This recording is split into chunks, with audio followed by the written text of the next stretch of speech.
지난주 내용이었죠.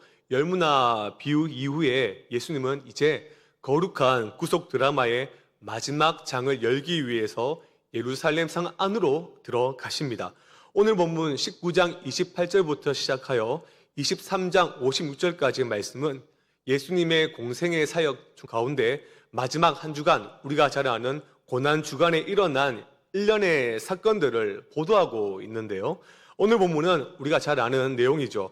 고난주간 첫 번째 날 주일로서 예루살렘 입성 및 예루살렘을 보시고 탄식하시고 또한 멸망에 관한 그러한 이야기를 하시는데요. 보통 우리가 종려 주일에 많이 듣는 그러한 내용의 이야기입니다. 그러니 이 본문은 사실 우리에게 낯설지 않는 내용입니다.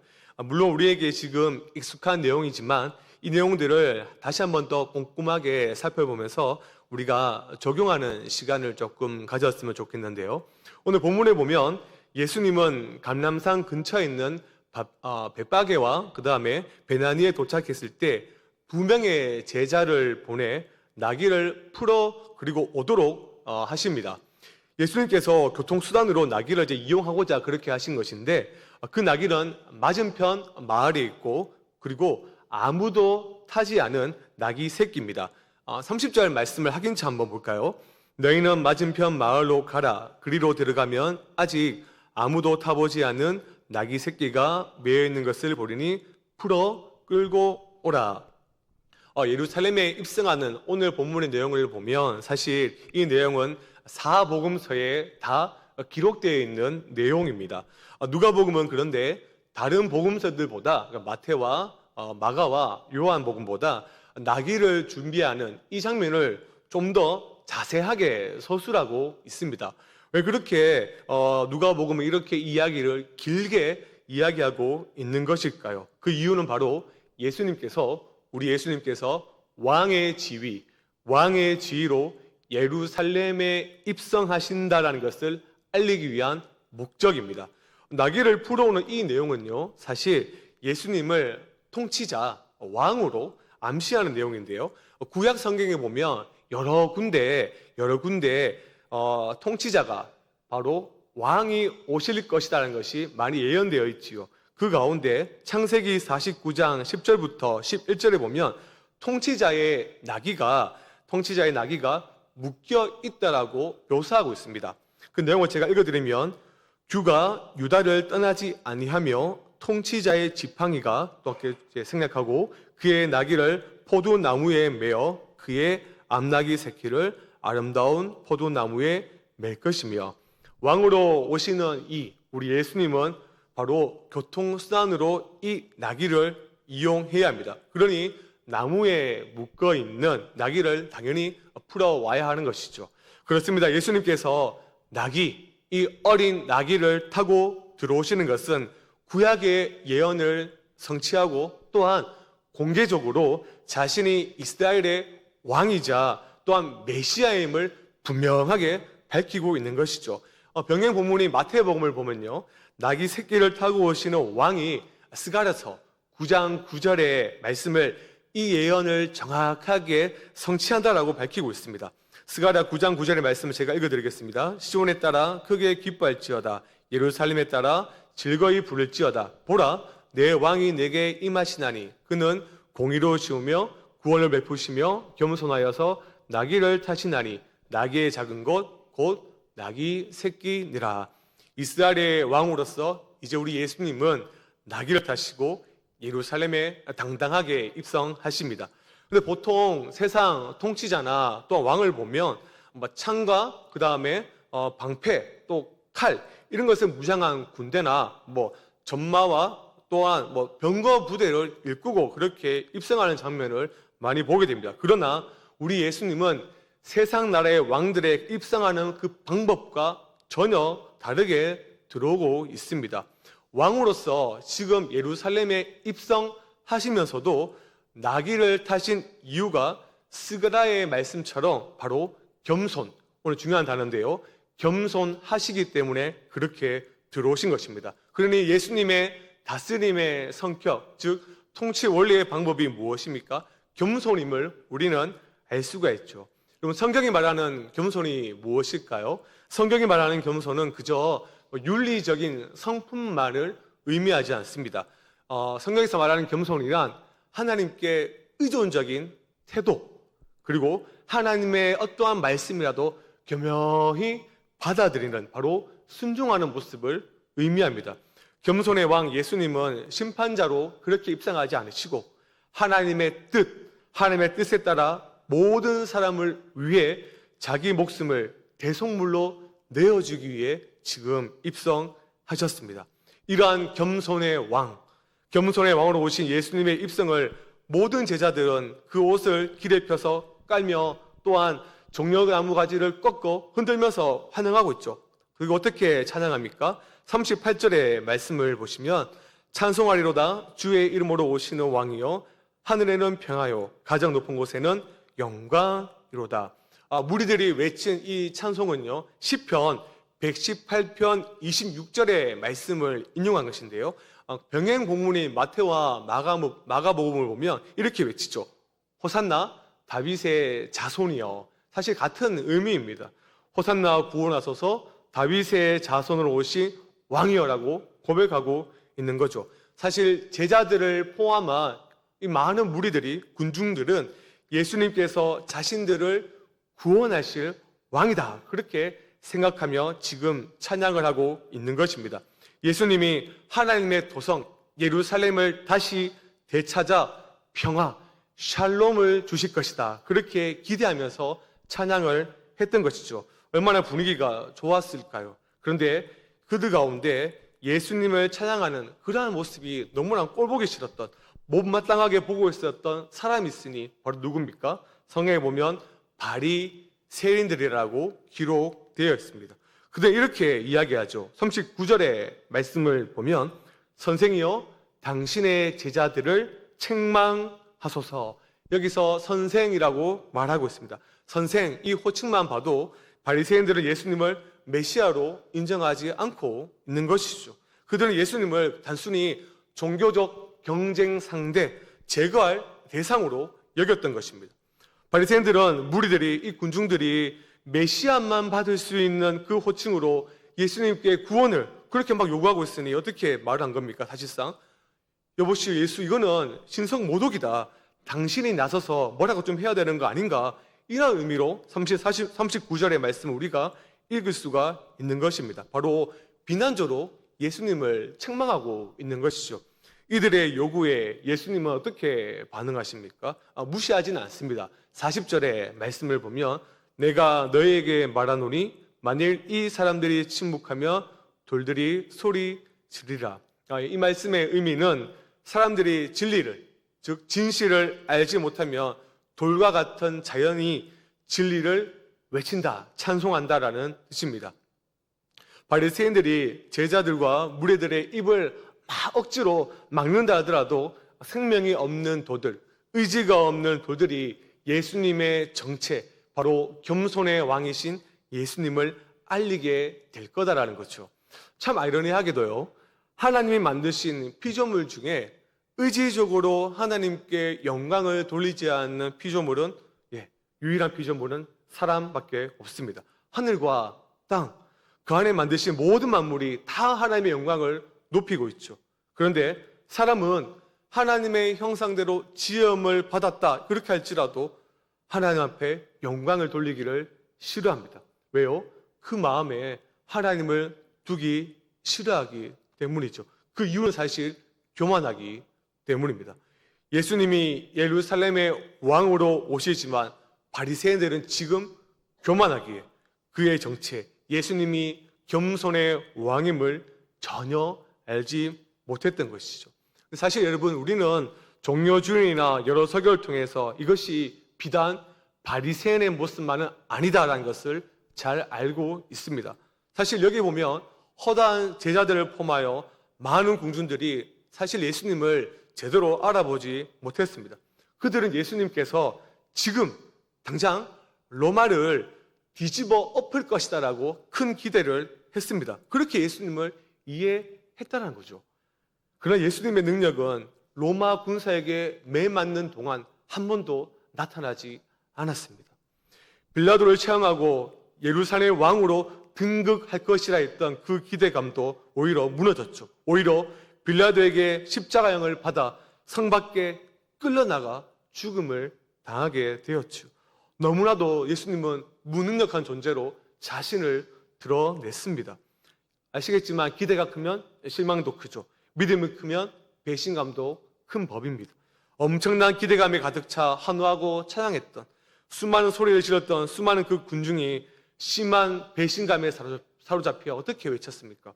예수를 죽여라, 예수를 죽여라, 십자가에 못 박으라. 그렇게 외치는 것은 너무나 순식간에 일어난 일이었습니다. 그들은 알지 못했습니다.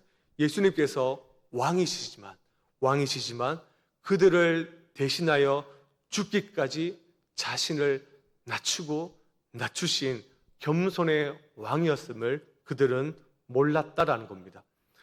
겸손의 왕으로 오신 예수님을 알지 못하고 하나님의 목적을 이해하지 못하는 이 이스라엘 백성들을 보시며 예수님은 어떠한 반응을 하십니까? 41절의 말씀을 보실까요? 가까이 오사 성을 보시고 오시며, 여기서 성은 아시겠지만 예루살렘 성을 의미하죠. 그러나 좀 더 나아가면 이스라엘 백성을 의미한다, 그렇게 볼 수도 있습니다. 어린아이가, 여러분들, 내 자녀가 어리석은 결정을 하여 비극적인 운명을 맞이할 때 웃는 부모는 한 명도 없습니다. 오히려 부모는 그때 피눈물을 흘리게 됩니다.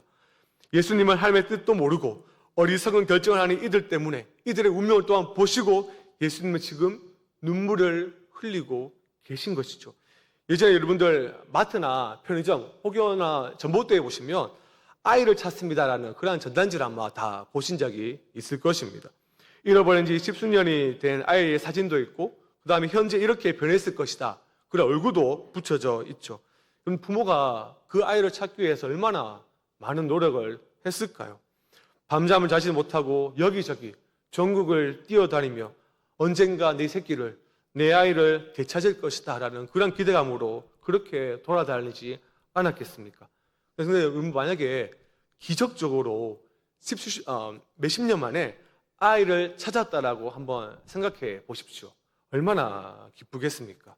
부모에게 이보다 더 큰 행복과 기쁨이 있을 수 있을까요? 근데 여러분들, 이 아이가 부모를 전혀 알아보지 못하고 부모를 거절하며 함께 있기를 싫어한다면 자식을 찾은 그 기쁨은 금세 비통한 울부짖음으로 바뀌게 될 것입니다. 오늘 본문의 내용이 바로 그러한 것이죠. 이스라엘 백성에게 임하시는 겸손의 왕, 평강의 왕을 제대로 알아보지 못하고 영접하지 않고 부인하며 배척하는 자들이 받을 비참한 심판을 아시는 우리 예수님께서 그들의 멸망의 길을 보시고 지금 슬퍼하며 울고 계신 것입니다.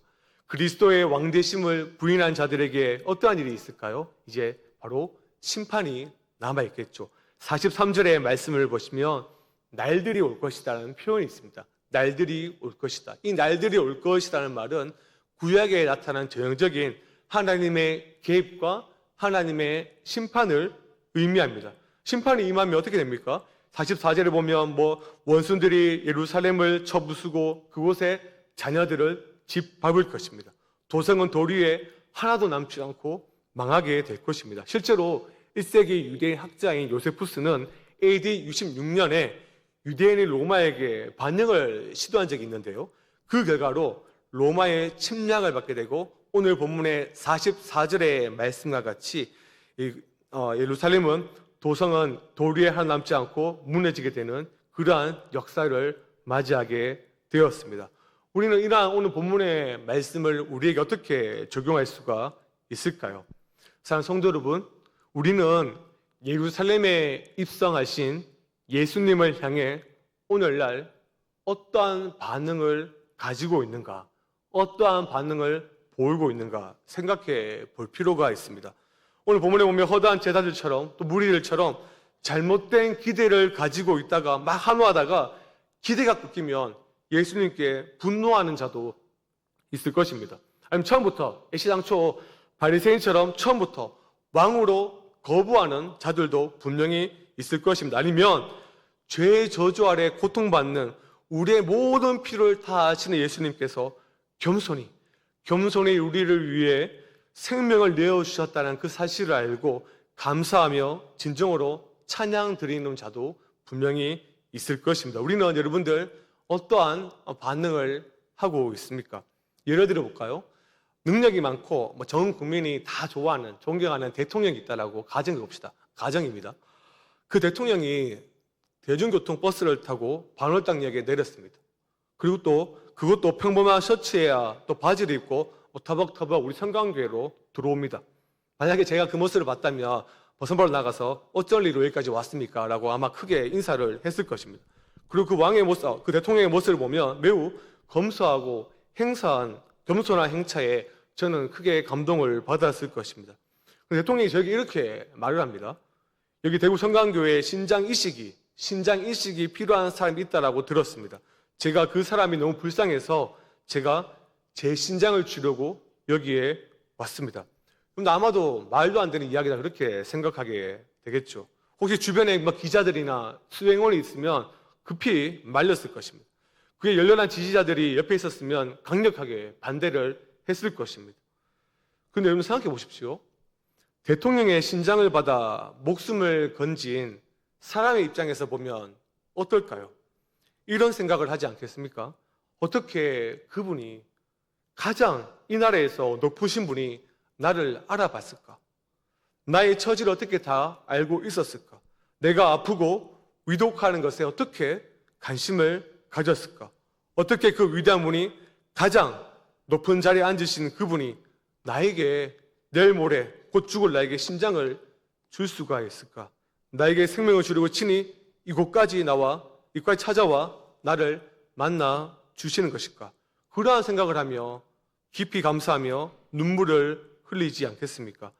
온 우주 만물을 창조하시고 다스리시는 왕께서 낮고 천한 이 땅에 사는 우리의 모든 필요와 모든 것을 다 알고 계십니다. 그리고 그 왕은 친히 이 땅에 찾아오셔서 오직 죽음밖에는 기대할 수 없는 우리를 대신하여 목숨을 내어 주셨습니다. 이 겸손의 왕을 우리가 어떻게 사랑하지 않을 수 있을까요?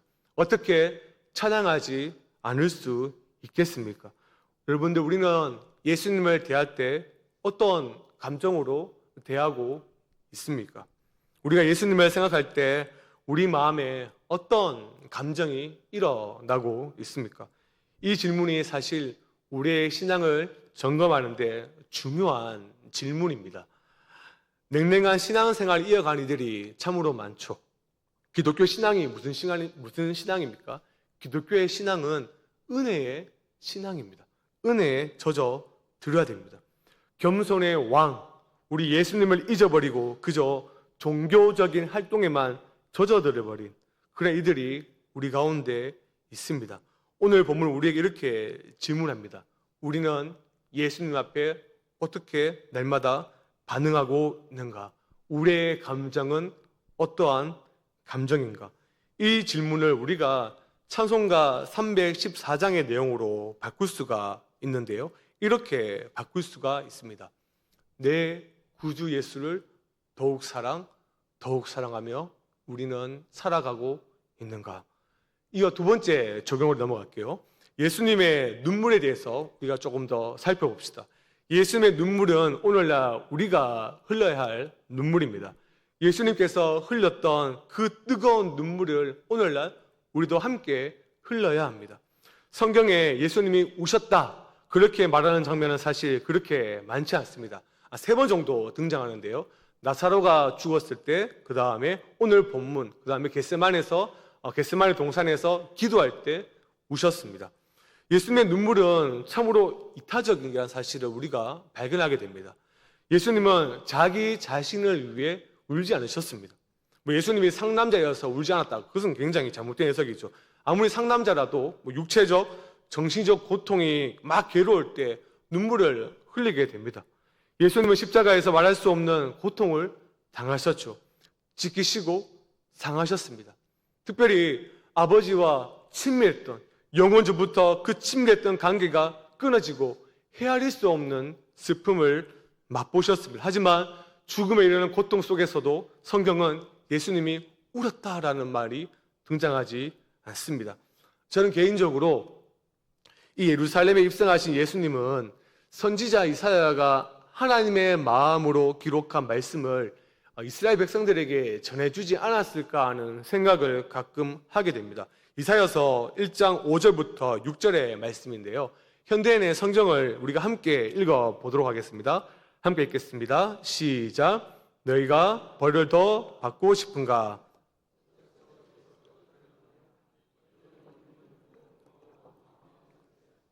발바닥에서 머리끝까지 하나도 상한 곳이 없이 온통 상하고 터지고 맞은 자국뿐인데도 너희는 짜내고 약을 바르며 붕대를 감는 치료를 받지 못하였다.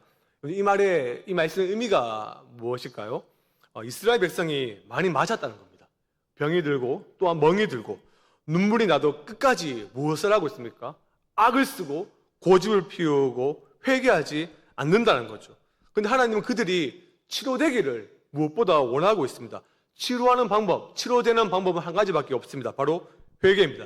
하나님의 말씀에 반응하여 회개하는 것이죠. 마음을 찢고 회개하고 돌이키는 거죠. 동일하게 오늘 본문에서 예수님께서도 이스라엘 백성을 보실 때 안타까운 마음으로, 너무나 안타까운 마음으로 회개하기를 간절히 바라는 그 마음으로 그들에게 임할 심판을 두려워해서라도 제발 회개하기를 바라는 마음으로 예수님은 이스라엘 백성을 보시고 우셨던 겁니다. 사랑의 그 손길을 거절하지 않기를 바라는 마음으로 그렇게 예수님은 울고 계신 것입니다. 죄인이 겸손의 왕을 알아보지 못했을 때, 그리고 그 결과 받을 심판을 보셨을 때 그들을 불쌍히 여기고 안타깝게 여기셔서 우셨다는 사실을 우리는 오늘 본문에서 잘 기억해야 됩니다. 이런 예수님의 눈물, 이 눈물을 보면서 우리는 분명한 확신 한 가지 또한 가져야 됩니다. 하나님은 모든 사람이 구원을 받으며 진리를 아는 데 이르기를 원한다라는 사실이죠. 우리 하나님은 악인이 죽는 것에 조금도 기뻐하지 않으십니다. 오히려 그가 돌이켜서 그 길에 떠나는 것을 하나님은 기뻐하십니다. 예수님을 따르는 제자인 우리에게 오늘 이 예수님의 눈물은 굉장히 큰 교훈을 주는 것이죠. 죄인을 향한 예수님의 마음을 우리는 배우게 되는 거죠. 죄인이 망하게 되었을 때, 죄인이 멸망의 길을 가고 있을 때 우리는 그것을 보고 기뻐하고 있는 것은 아닌지, 아니면 무감각하게 대하고 있는 것은 아닌지, 오히려 잃어버린 영혼들을 향한 눈물의 기도가 우리 가운데 지금 메말라 있는 것은 아닌지 우리는 지금 우리의 신앙을 되돌아볼 필요가 있습니다. 말씀을 준비하면서 생각나는 찬양이 있었는데요. 앞에 그림을 보시면 우리가 한 번쯤은 불러봤을 만한 찬양입니다. 이러한 가사죠. 하나님 아버지의 마음이라는 찬양인데요. 가사가 이렇습니다. 아버지, 당신의 마음이 있는 곳에 나의 마음이 있기를 원해요. 아버지, 당신의 눈물이 고인 곳에 나의 눈물이 고이길 원해요. 아버지, 당신이 바라보는 영혼에게 나의 두 눈이 향하길 원해요. 가사가 참 은혜롭지 않습니까?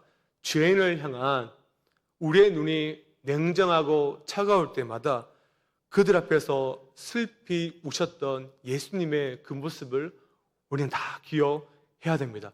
잃어버린 자식을 생각하며 울고 있는 아버지 옆에서 무감각하게 관심도 없는 매정한 형제, 자매가 있다라고 생각해 보십시오. 그 사람을 여러분들 형제다, 자매다, 또한 그 부모의 자녀다라고 말할 수가 있겠습니까? 여러분, 우리는 그리스도의 마음을 가지고 믿지 않는 나의 가족, 나의 친척, 나의 직장 동료, 친구, 이웃을 바라보는, 특별히 눈물을 흘릴 수 있는 우리 모두가 되어야 됩니다. 특별히 행복의 초대를 준비한 우리에게 예수님의 눈물은 참 큰 의미가 있습니다. 오는 주일 우리는 다 알겠지만 행복의 초대 선포식이 있습니다. 단순히 행사를 알리는 신호탄이다, 그렇게 보시면 안 되고요.